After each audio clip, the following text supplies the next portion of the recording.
Okay, well, welcome to our neuroeducation professional learning community. Today, we are getting together just to continue to raft up. If you've been following us on social media, we use the hashtag NeuroLed, so we encourage you to use that hashtag. And then we also encourage you to use the hashtag raftingup, because that's exactly what we are doing. We're professionals in a field. We need to come together on our rafts to make ourselves more sturdy. Even though we are off on our own journeys and stuff, we come and raft up when we need to. And this PLC is a perfect example of us rafting up. So go ahead if you're comfortable, and in the text box, go ahead and just let us know that you're here. Just type your first and last name into there. I'll give you a minute.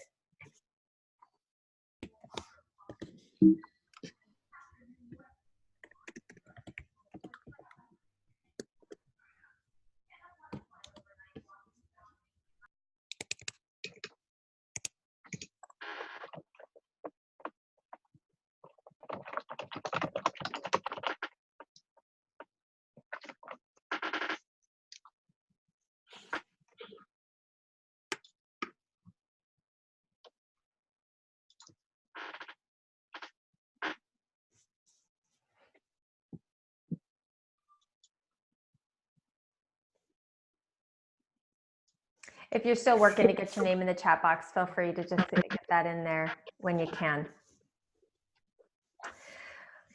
So we're talking about compassion fatigue, and we were actually supposed to talk about plasticity, but after the holiday season, actually right before the holiday season, there was a lot of posts on Facebook, a lot of discussions between educators about just frustrations in the field, frustrations with students. It's that whole, kids these days, talking a lot about the negative impact of technology and talking about, kids and attitudes and just all the things that we deal with. And there is a word for this exhaustion that happens, and it's called compassion fatigue. So that's what we're going to be talking about today, because sometimes it gets to a point where you're taking on so much and you get tired.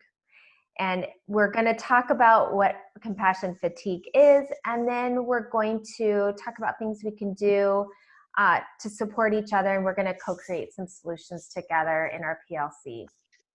So, compassion fatigue, if you look it up, here is the definition. And bottom line, it's when you are empathizing with people who are suffering, which we do day in and day out. It gets exhausting. Compassion fatigue was something that was, they connected it more with soldiers and combat stress. They connected it with nurses and people that are first responders. But we're finding that educators have also been identified as a population where compassion fatigue is occurring. So I talked to Kieran about this, and I was like, this thing is happening. I feel it building. Kristen and I had lots of talks about it, and what can we do about this? And he started talking about how this is obviously not anything new. And he met John Taylor Gatto. And if you have not read John Taylor Gatto's article that he wrote for what was it, Kieran? Was it New York Times? I think it's New York Times. It was the Wall Street Journal. Wall Street Journal. Okay. You really should do it, and I will post it after this. But Kieran's going to talk to you a little bit about John Taylor Gatto and how this "I Quit, I Think" article started and what became of it. Yeah, we're going back to around 2000 and maybe 5 or 6. I forget which date, in fact. And I know Veronique is on the line as well tonight, and I'm not sure if she was there at the University of Washington when we brought in John Taylor Gatto. He was brought in through the School of Art and the School of Education, kind of a co-joined thing. Not sure why the School of Art was involved, but they did. I think they were interested in his work, and they had read his books. And I had just received and was reading his book from John Bransford. It was The Underground Education of the United States or something. And the book just blew me away. And not only because of what he was saying, but he was one of these teachers who had won all the prizes. He had been very successful in his career, and he came to a point before his retirement where he was about to give up everything by saying, I quit. I can't do this anymore because what we're doing is not making any sense, and I'm doing more damage than good. Now, I had gotten to a similar place a couple of years before that when I left Ireland, because I knew what I was doing wasn't making any impact. And in fact, I could tell that there was a lot of damage happening in the background. And so when he came to University of Washington, we had him booked in for about 90 minutes talk. It was a 3 o'clock meeting, and there wasn't enough other people at the beginning. Maybe 20 people showed up. And then about a half an hour into it, people began to come in because people were texting and saying, you got to hear this guy.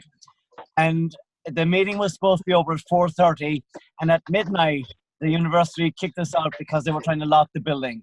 So he stayed from 3 o'clock till midnight. And we met again the next day because he was describing the type of insanity that was going on in the school system in his career and how it was getting worse. This is back in 2005 or 6. And the big takeaway is that we were discussing all of the problems, but we had no real solution back then. We were looking for solutions, and we were trying to describe the crisis and the problems in different ways. And it was very unsatisfactory because we walked away from the 6-hour meeting with nothing concrete that we could say was a practical solution. So I'm going to leave it right there, but I do recommend that people look up John Taylor Gatto. He passed away in 2018, and he has published a lot of books, and he has been making discussions and meetings all over the country about his experience in education and his recommendations. Okay, take it back, Missy. Okay.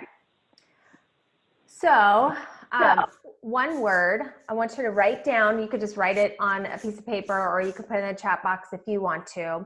Write one word that describes an emotional feeling that you've had that led to a feeling of compassion fatigue. So feel free to share it in the chat box or just on a piece of paper in front of you.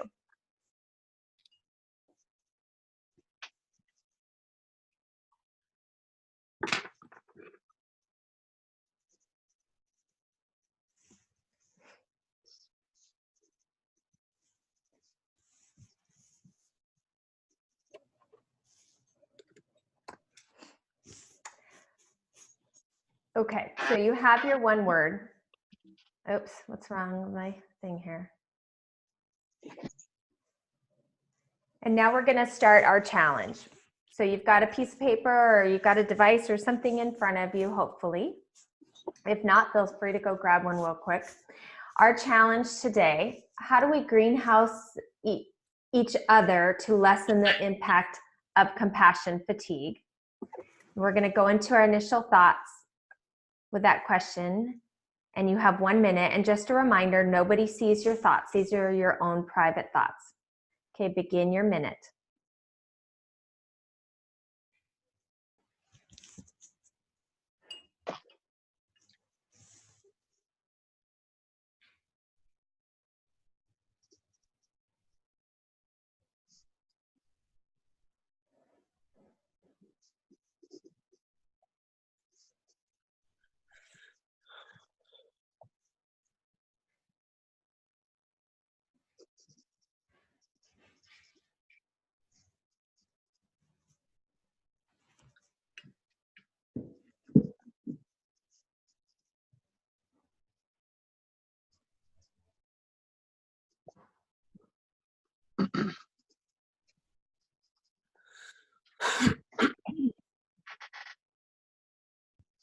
Ten seconds.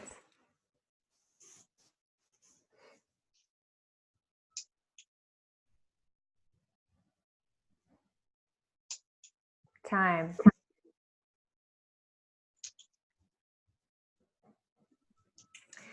Moving on into our model, and those of you that are new to the model, this is the Challenge Mosaic model. It is a neuroscience model that comes out of Vanderbilt and then University of Washington with Dr. Amani here. Okay, so if you look up DSM-4, you will see that PTSD and compassion fatigue, they are caused by direct exposure to other people's trauma. And that's something that as educators, we have vicarious trauma because of the trauma that our students go through. And I know you feel it every day. I'll give you an example, even just today. The amount of kids who were upset with the Kobe Bryant accident, they come in and they're not upset because they know Kobe Bryant personally, but they're upset because they're thinking about their own trauma and what's happened to them, and then knowing what his family's going through. And I'm sure you all felt the same way the moment you heard it. It's kind of like, oh my gosh, like how are these things happening? And it is this vicarious trauma that even though we're not specifically exposed to it, we have the same mirror neuron responses that these other kids are having. So I'm sure you had tears today in the classroom as well. And those tears, they don't just fall, but we actually absorb them as well. So compassion fatigue here, the problem with compassion fatigue is it can lead to burnout. And that's something that we see in education a lot. It can lead to avoidance, where we're just cut off from our students, negative cognitions and mood. So getting back to that mindset where we get kind of like stuck in that rut. And then hyperarousal and reactivity. And hyperarousal and reactivity, just like with kids, we see it with kids where they really have a hard time focusing, they have a hard time managing themselves, and that's kind of what happens with us as well when we're exposed to that trauma over and over again. So with our trauma in schools, there's two types of trauma that Kieran and I were looking at, and one of them is acute trauma, and that's the kind of trauma that brings people together. So, you know, part of the schoolhouse burns down, everybody comes together, we're all on the same team, we're taking care of each other, and there's a lot of oxytocin in this type of duress, whereas chronic duress, which is more likely what happens in schools, where it's just this chronic, one thing after the next, starts to fray alliances that we build. And then the brain response, I can't even read this, hold on, here we go. The brain response and symptoms you start developing this secondary vicarious trauma that is not necessarily yours, but it's identical. So the way that your brain is responding is identical because of mirror neurons. And we know enough about mirror neurons to know that if somebody laughs, we laugh. We don't know why we're laughing, but we're like, why are you laughing? And that's what happens in the mirror neurons. When somebody's crying, all of a sudden we are crying and we're feeling that pain. And if you're somebody who tends to be more empathetic anyway, you're getting it at even a higher level. And unfortunately, or fortunately, I guess it's more fortunately, but a lot of people who become educators tend to be more empathetic too. So sometimes we become more sensitive to it already. So again, here are some reasons that educators develop vicarious trauma and empathy. You know, again, educators as a whole tend to have a higher level of empathy. And then we work with vulnerable populations. And students, anybody under the age of 18 is considered a vulnerable population. Then if you add in trauma and poverty and, all these other things, I work with a lot of, teenage moms. There are all these different things, homeless students, that create even more vulnerability within our schools. Another reason is, and I don't have to explain this to you, but we work behind four walls, and we work very alone and in isolation. And studies show that we can tolerate more stress if we're in team-oriented spaces, but that's not really how many of our classrooms are. Some of us get the opportunity to team teach, but most of us are just behind those four walls. And the other thing that they talked about was the fact that educators don't get sufficient recovery time. If you think about a time where you've had a stress response in your class, I know I can think of a time in the last 20 years, how many times do people come up and say, hey, do you need a break from this? it probably doesn't happen. I've had it happen once in the 20 years that I've had after a fight, and you might have had it happen once or twice, but when it comes down to it, we're dealing with these things on a daily basis. And so not having that sufficient recovery time really impacts that level of vicarious trauma that we get in compassion fatigue. And then the lack of systemic resources and professional development. Now we'll talk about this, and the good news is that's changing. That's changing because of the fact that ESSA, what used to be No Child Left Behind, now we have ESSA, and instead of spending our money on evaluations, we're spending our money on professional development. So that's a great thing. The only issue is there's not a ton of professional development opportunities out there, which is why the work that we're doing is so important, that we get as many people trained and out there supporting teachers in schools. And this is all based on Bruce Perry work 2014 right here. So impact of compassion fatigue and burnout. This one is shocking to me. 4 out of 5 first-year teachers do not feel their first year of teaching was successful. And they said that they reported feeling isolated, which is no surprise. They lacked mentorship, which is no surprise. And then they had negative feelings about continuing with the profession. And statistically, if you look at how many people are not feeling successful, you would think it would be flipped. Like in most careers, like most people are going to feel pretty successful in their first year, but teachers don't get the mentorship, paraeducators don't get the mentorship, counselors don't get the mentorship that maybe a surgeon would get on their first year out.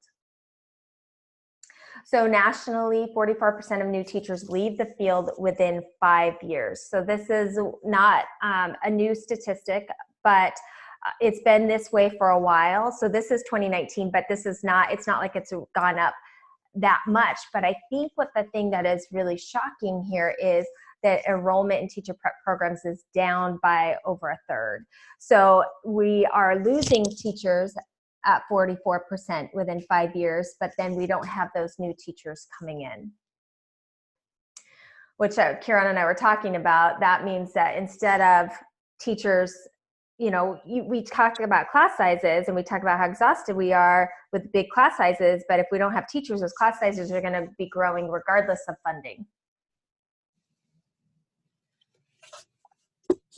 Kieran, did you wanna add anything? About the class sizes and the teachers. What? Hey, you just, you do you, Kieran. Okay, so I work with a bunch of new teachers, and this week one of the great young new teachers said to me, "I can't do this anymore," and she was crying. She said, "I just can't do it. I really feel that if I have to go into another class and take a training on PBIS and do that when I know it doesn't work, I just can't do it." And so she quit. She walked away.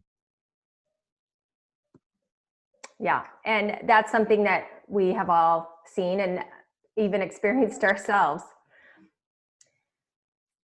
Okay, so we talked about this before with Zaretta Hammond, but our culture of education is we tend to put the least experienced teachers with the neediest students. And that's something that is typical in education, but it's not typical in other fields. Our neediest learners oftentimes lose their instructional time because these are the kids that we push out of the classroom. And we are required to get the bad kids out so the good kids can learn. That's something that is in our evaluations, not necessarily put in those terms, but I think as educators, we know, like, oh my gosh, you know, I hope this kid isn't here for my evaluation because it's going to make me look bad, or I need to put this kid somewhere because they're not being successful in my class. And unfortunately, a lot of that stems from the fact that we get concerned about our evaluations, and then that impacts our discipline practices. And then Zaretta Hammond talks about how it would be malpractice if we did the same things in the medical field. If we put the most intense cases, the most complicated cases with the newest surgeons, that wouldn't fly. But unfortunately, we're taking our kids who are the most dependent learners, the ones that need the most support, and we're giving it with our most fragile educators, which are our brand new teachers that are coming in. And then, of course, we shut the door and we say, good luck, everybody. and I hope it's all going well. And unfortunately, that's a big reason why 44% of our new teachers are leaving within 5 years. And it's also why we are down with our amount of teachers that are actually getting into the field, because teachers aren't telling people to go become teachers. We're saying, don't become a teacher. Okay, so Kieran, let's talk about oxytocin versus cortisol. So today was a classic example for me. I was called yesterday by a parent whose child was restrained 3 times on Friday. The child is 6 years old. It's not his parent, actually. It's a foster parent. And at 6 years old, the kid has already had, I don't know, is it 10 or 11 foster homes.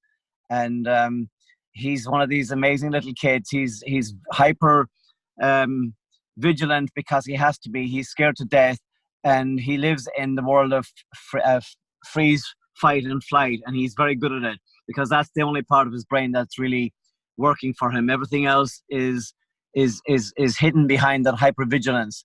And so I had seen him once before because he was having difficulties, and the new foster parents were struggling to try and have him fit into their house. And then he moved in, and we didn't see him for a couple of months. And when this crisis happened this week, he called up again. The point I'm trying to make here is that the kid is incredibly intelligent. He's an amazing, beautiful child, but he's one of these kids that completely points out the fact that we are differential, neurobiological, susceptibility to social context people. And that's what he is. He's so sensitive to the world that if he gets any reprimands or any punishments, he goes into his freeze, fight, flight immediately. And at 6 years old, he was restrained for something like a half an hour on Friday, and never told his foster parents or anything. And the kid was in a very bad state. And so what I'm getting at is, it's the teachers who have to do that are forced to do it by a system that tells them this is what you have to do in situations where a child is acting out, and is hitting other kids and hitting staff. We have to restrain them. And well, that causes the same kind of fatigue, because not only is the cortisol in the room with the child, but it now is in the teachers as well, and everybody else, and they take that home with them. And so when I worked with him today, of course, it was a different situation. We were in the library, we had some books, we had some games, and we had some cognitive capacity efforts that we did, and he's fantastic at doing these. And so the room was full with oxytocin, and there was no aggression. It was a different child. He looked like a different child, and his foster parent got to see that. And the point is that if you don't have any way to grow the structures that connect the reptilian brain through the limbic brain, which is the emotional brain, into the cortical brain, which is where the executive functions are, then the child will only live in the reptilian brain, because that's the place that he feels comfortable in. And if you're in hypervigilance, that's where you reside anyway. So that's all I want to talk about here, because I want to leave more time for people to talk. There's a lot of people on the line tonight, so unless there's any questions right now, let's move on.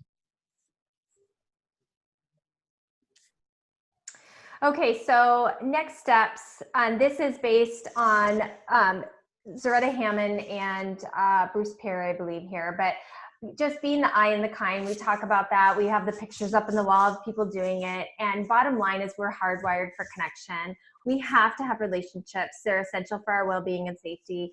And Kieran, even with the student who was working with today, it's a perfect example. Once we stop and we put that relationship first, then all of a sudden that boy is able to connect to his prefrontal cortex, and he's feeling safe, and now he's able to learn and process in a safe space. The next thing is self-care at school. And this was interesting because we talk about self-care all the time, and Bruce Perry has lots of different self-care things. I mean, he talks about everything, but the self-care at school part is something that I've been seeing more, and I'm sure you guys have been seeing more, but I'm not sure we really know what that looks like. But what he recommends is that we set some limits, and that includes taking breaks, and then creating a strong network of support and taking mental health days. And I think especially as educators, like taking a mental health day, that's like unheard of. Like we go to school sick because we feel like our kids are not going to make it without us. But it's that whole idea when you get on the plane and they say, put the mask on yourself. If you did not put the mask on yourself, if you were truly in that situation, you would not be able to help as many people. But the moment you put that mask on yourself, then you're able to help other people, and you're able to help them with oxytocin intentionally versus the cortisol. As far as the creating a strong network of peer support, that's what we're doing right here. That's what we are here working in our PLC together. So even if you don't feel like you have it at school, you have it right here. And then ESSA, so Every Student Succeeds Act, we're increasing social emotional learning professional development days so that we can really start changing the culture of education. And we're growing learning scientists, which is what you all are. So we are educators, we're teachers, we're paras, we're social workers, we're PT and OT, but when it comes down to it, we're really learning scientists. Okay, so we are going to give you time to reflect here. On your paper, go ahead and just jot down your ideas and your thoughts about what was surprising, what did you know but see in a new light, and what do you want help with. You have 2 minutes. Begin.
Ten seconds.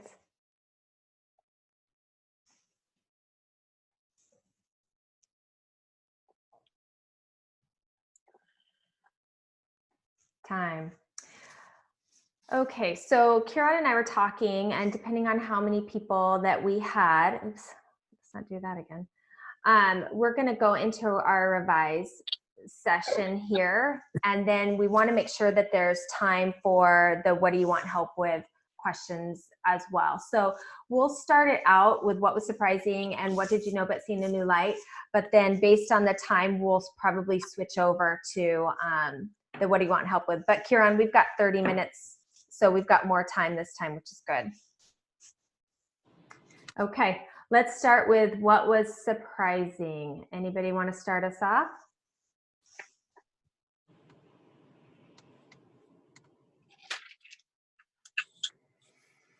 Obviously, Kristen does.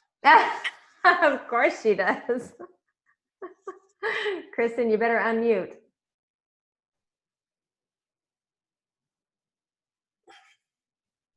Unmute. Oh, it wouldn't unmute. So there we go. Okay, there we go.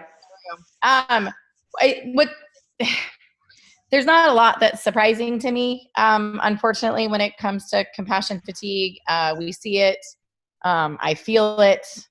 And so one of the things that I wrote down the 44% of new teachers leaving the field. It's an interesting statistic for me, especially because I am only in my 5th year.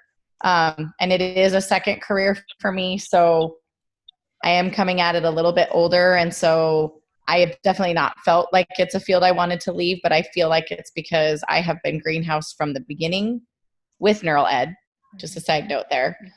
So I think that that's why I haven't had that success. And then I'm also surprised about the 35% of the teacher prep programs being down. But again, I see it every day. Teachers telling kids, don't be a teacher, don't do it, don't do it. And it breaks my heart. So there's my surprising. Okay. All right. Paige, you want to share? Well, I was just nodding and thumbs up because that same screen with the 44% and the 35% threw me also, just because of just the big push in the media of we're finally beginning to pay teachers what they're worth, and all the challenges in so many districts to move forward with that, and that steps have been taken, and all these different things that are being played up, especially in the media. But as we know, just like you just shared, the day-to-day is telling the other story, and teachers aren't getting the support that they need, as much as just from my principal position, knowing that we can't be everywhere as much as we want to be everywhere, and doing as much as we want to be doing, and all of that. And so struggling with that every day. And so that was really the biggest surprise for me. Everything that you've shared on this great PowerPoint has been just confirming what we're feeling, the great ideas that are coming out of it, the self-care, all of those things that have been brought up, that just need to be developed more, not just at school, but at home. Can we work on as educators? Are we equipping our teachers and our administrators to be in the green themselves before they're trying to move students? I mean, if we're not regulated, how do we co-regulate and get them to self-regulate? And, all these struggles that we're having. I just, that first list you asked us to write, just so many of these things where we've got to be together, the whole struggle where we're just talking about the oxytocin versus the cortisol, and what was shared, those same scenarios I see in schools every day. The minute we work into an academic area with some students, they're just runners, and then we've got so many of our students that are being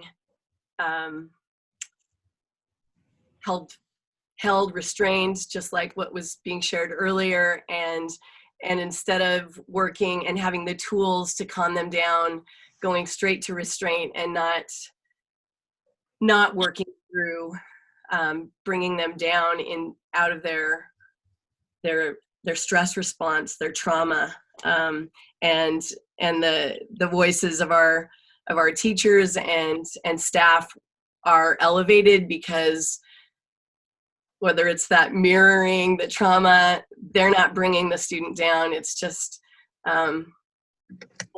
both sides just at odds. And so I'm just here I'm taking lots of notes, and I'm hoping we can move forward with some great ideas that I can implement tomorrow even.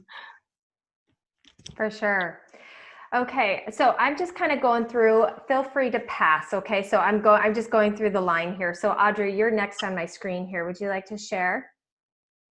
And we could do what's surprising and what do you want help with? Or not, excuse me, what was surprising or what did you know about seeing a new light? Because I feel like we're kind of organically doing that. Yeah. Yeah. I think I really felt the same way. I was surprised by the statistics, 35% lower rate of teachers. And I look at, we don't have enough subs. So even the idea of taking a personal health day for teachers is not something they want to do when they're having to do sub coverage inside their building, so giving up their planning time. So not only are they, not feeling like they're not getting that time, and I just see that growing. I would love more help about what are the tools and how do we help teachers that maybe don't have the neural ed understanding learn about how do we grow that oxytocin and how do we make sure that we're doing things that are really intentional. And I really struggle with our youngest ones, because I think what we're expecting them to do is developmentally not appropriate at times. I think we forget their age. We forget that they're, so I would love, it's hard because some of these are systemic things that take time to change. It's a philosophy. It's like a total mind shift, and I've shifted, but there are things about it.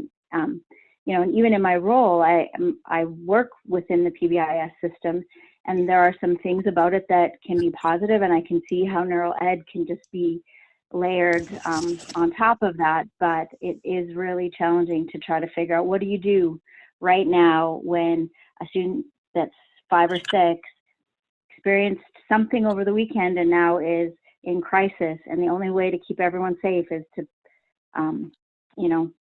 put them in a hole. And it's like, I don't know what the answer is.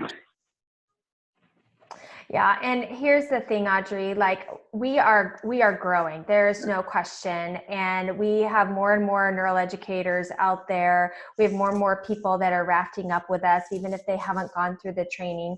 Even this summer alone, like we've got 10 summer institutes already, which is different from even last year. So it is happening. And as we get more people that are certified, then we'll be able to spread this message even more. And the good news is we're not doing it alone. Like even over on, I don't know if you guys know Butler University, but they are literally doing the same thing that we're doing. They're doing it on a smaller scale because they're doing it within a master's program with a cohort of like 25 teachers at a time, but they're doing the exact same thing. And so these little areas, these pockets are all around, and there's going to be a time where this rafting up is not just going to be, 15 teachers in a PLC. It's going to be, really huge. So it's happening, and it's actually happening really quickly. So that's the good news. Chris, do you want to share?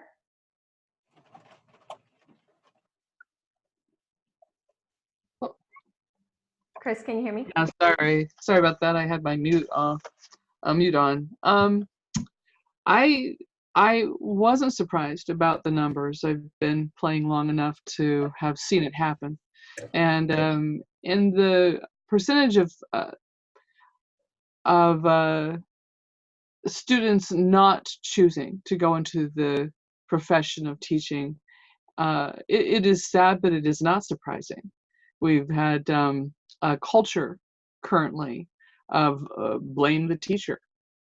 So they see it, they hear it from their folks, they hear it from the community. The kids will go, "Oh, I don't think I want that." So that did not surprise me. But what I did see in a new light was I like that, the I and be the I in kind. That was just really sweet. I'd like to put that on a big poster in my room. And I like the idea of self-care, which we've heard in the airlines, gotta give oxygen to yourself before the kids. But I like the shared care idea too, with teams equal less stress. And I can see that. I have one class with a para, and just her walking into the room just changes the atmosphere. The kids, or probably me, feeling supported rather than, and so if I feel comfortable and supported, perhaps I'm less stressed, and the kids feel that as well. So I do like the self-care shared care idea. We do that at our school a little bit. We've got a woot woot wagon. It's a lot of fun every Friday. We send a woot woot wagon around to different teachers and celebrate how wonderful they are to colleagues and to students, and they get to pick a little little drink or something out of the woot woot wagon. So that's kind of a fun thing to do. We've got a secret staff day, kind of celebrating each other is a lot of fun. So it's a little bit different. It's not specific to caring for those stressful days, but it sure does feel nice to get a woot woot wagon come around. It's like, oh, that is just so sweet. So we are doing some things in our building. Yeah, and even, just it's that breaking bread thing, right? So anytime you eat together, have a cup of tea together, you're mirroring, and that creates connection, social attachment, and those, our kids need it, we need it. So, Brittany, I'm going to go to you, and then I think we might give one more person a chance to talk about the first two questions, and then we'll open it up to what do you want help with. So if you're somebody that really wants to share question 1 or 2, we have space for that. So Brittany, you want to share? Yeah, you can hear me, right? I can hear you. Okay, I just want to make sure.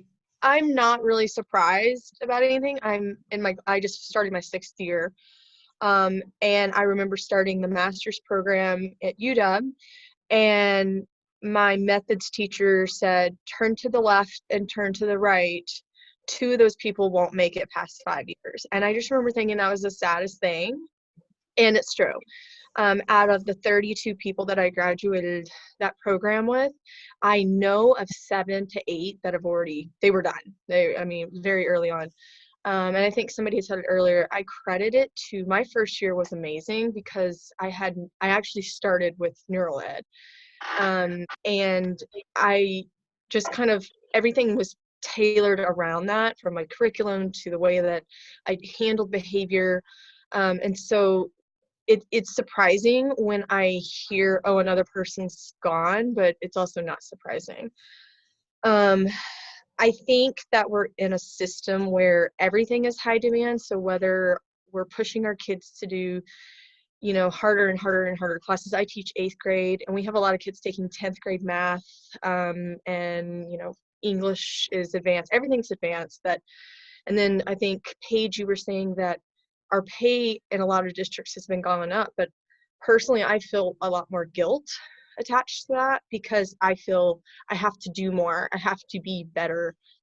And so I don't feel like you can necessarily take a break.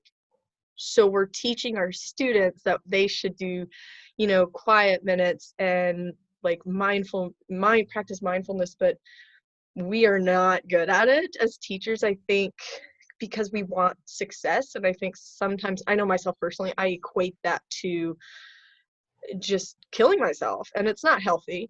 And so I have to wonder that when we're stressed and we're tired, and then we start taking it out because it's mirror neurons, we start taking it on our kids who are already struggling. So then it's much easier just to kick them out of the class because I'm stressed, you're stressed, everybody's stressed. And I always wondered, my brother was one of those kiddos who would get restrained and he would get kicked out. And I just remember thinking, like, that doesn't really communicate a safe environment for the other kids either. Like, constantly they're wondering, well, when is my turn? So I think as far as, like, what do I need help with or what do I see in a new light, I think it's just the importance of teacher self-care, and just holding myself accountable for that and holding my team accountable for that because we're really bad about it. So yeah. Okay, so let's open it up. We've got time for at least 1 or 2 more people, and then we'll talk about what do you want help with. So we've got lots more people in here. Who would like to share? I'll share if no one else is going at the moment. Is this G? This is Gaudencio, or G. Hi, G. Hey, I've just been listening, and everybody has great ideas, and I'm glad that we have an outlet to share this because that's one thing that I wanted to make sure that was known, that I believe you got a slide about mentorship and how that's becoming, I would say, more readily available, I would hope. I have the opportunity to work in a CTE school, so I work at a skill center. I would say, just like many other people, it was my first year. I did not know what I was getting myself into. It's my second career. I worked in medicine prior. And I would say without the guidance of, 1, my director, but 2, my actual my coach, instructional coach, Maggie, I would say without that mentorship, I probably wouldn't be here, just to be 100% honest. And that's because I just wrote a list. The ability to teach or to learn from an experienced teacher, like side by side. It wasn't a judgmental zone. It wasn't one of those like, hey, look, you're doing this wrong, because no one really knows how to teach pharmacy in high school, not even myself at that time. But it was one of more of those like collaborative, let's work towards a solution, let's find a practice. And then that kind of led me obviously to neural ed in my second, going on my third year. But it was one of those things where had it not been for that experience, I probably would have ran back to medicine, put it like that. And then from here on out, it's been one of those things where I've been able to really grow in this field and really nourish and really just share that with my students. And that ability, like you said, like I used to be one of those teachers that would stress and then my kids would see it. And that wasn't a good or healthy environment for anybody. I think also a point that you put out there that really hit home was it would be malpractice if our newest doctors or newest pharmacists were to take on the newest or the hardest patients. I don't think in medicine that has ever happened. I don't think that's a place that it would grow, but I don't think the knowledge of, I'm glad that the awareness of social emotional health has come up in our schools. So then I hope that practice does change. And so hoping in the future that we do get that training out, we do teach our new teachers how to handle that and be more apt to it as far as when they run into those obstacles, or a child that doesn't want to learn, but they do, the ability to cultivate that and help them grow, I think is really good in what we're doing in neural ed. But yeah, moving forward, I would stress that mentorship portion is huge. I know it's hard. I know my director's busy like all day, every day. And so when I need that help and it being readily available with my coach and just to talk, I think for those 20 minutes, it definitely releases that cortisol, increases that oxytocin, and then I leave with a lot of dopamine because I know I'm on the right track and I didn't get judged on it. Even if I'm not on the right track, being called out for it and then building to something productive also builds that dopamine for me. So it's just one of those things where I think this is really important. It's sad to see that teachers in their fifth year, by fifth year, they're gone because I can't say that I did not have those ideas myself.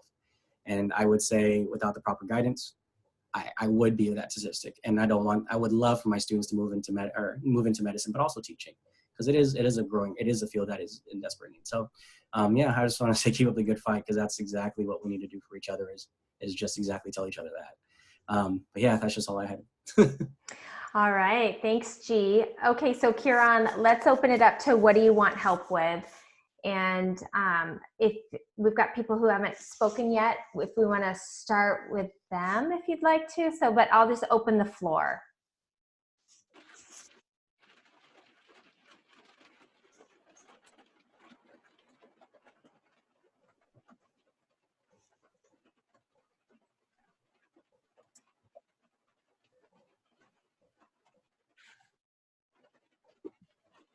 I'll add something.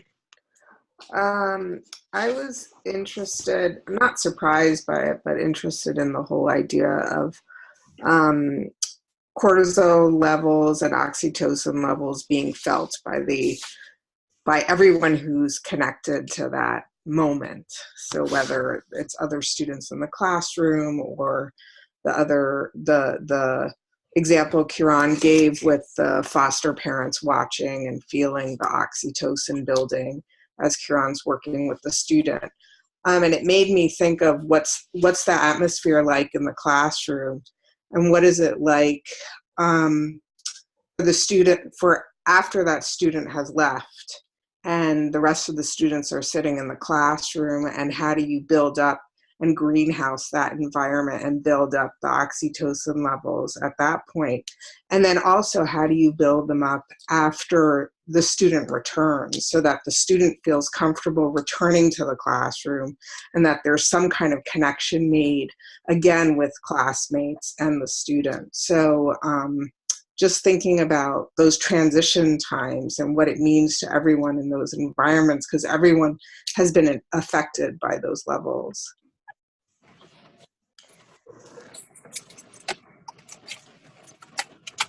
Kieran, are you getting ready to talk? I can see you there. Yeah, there's a lot of people who should be talking as well, but I will start off. Yeah, the intentionality about neurotransmitters is really important. because we think in neurotransmitters. We don't think in good kids, bad kids, extrinsic motivators, intrinsic motivators. We think about neurotransmitters. And we know when there's cortisol associated with either a situation or a kid. And we know that some kids have triggers around math or anxiety or tests or something. And we also distinguish the high ANS reactivity kids from low ANS reactivity kids. We already know who these kids are, and we're thinking like that because we're trained to think like that. And so we don't see the kid as, this is a bad kid, or this kid is going to be trouble today. We think, this kid is high ANS reactivity, and there's a lot of cortisol associated with it right now. So I particularly need to start and do some either ball bouncing or some artwork or some fun stuff that's going to help the class be completely flooded with oxytocin, serotonin, and norepinephrine and dopamine. And once that happens, then the situation will be resolved very quickly. But if we don't see it coming and it happens, then we're going to be in a different situation, because obviously, like Audrey says, sometimes there is no choice. One has to protect the child from itself and from other kids, or other kids from it. And then to get back to Veronique's question is, how do you transition that in and out? Because the high ANS reactivity kids are going to feel really hurt and distrustful and challenged by seeing one of their own classmates be in that situation. And again, it's mirror neurons, and it's that susceptibility to social context that happens because of our differential neurobiological situations. And so we're hardwired to know that children are in pain, and we feel the pain as well. And then we lose trust. So it's a very important thing that at least one person in the classroom has a one-on-one relationship with the child who is going to be struggling, and we know that child, he struggles every day, she struggles every single day, and sometimes it's a paraeducator, and sometimes it's a different teacher, but we know there is at least one person. We should have 4 people, I think, is that's what we recommend, but at least one person who the child feels completely safe with, and that's where one should start to reignite the connections back to the classroom and the transitions that are difficult. Audrey, do you want to jump back in again? Because I know you're on the front lines with all of this. I think that is really key. I think what I find I struggle with is that teachers get stuck in the moment of, I have to get through all this curriculum, without realizing that by pushing through whatever behavior is about to happen means that you're not actually getting through the curriculum. Mm-hmm. And if you would just stop and do a mirror neuron break or find a way to reconnect, that you're actually going to go further in the long term.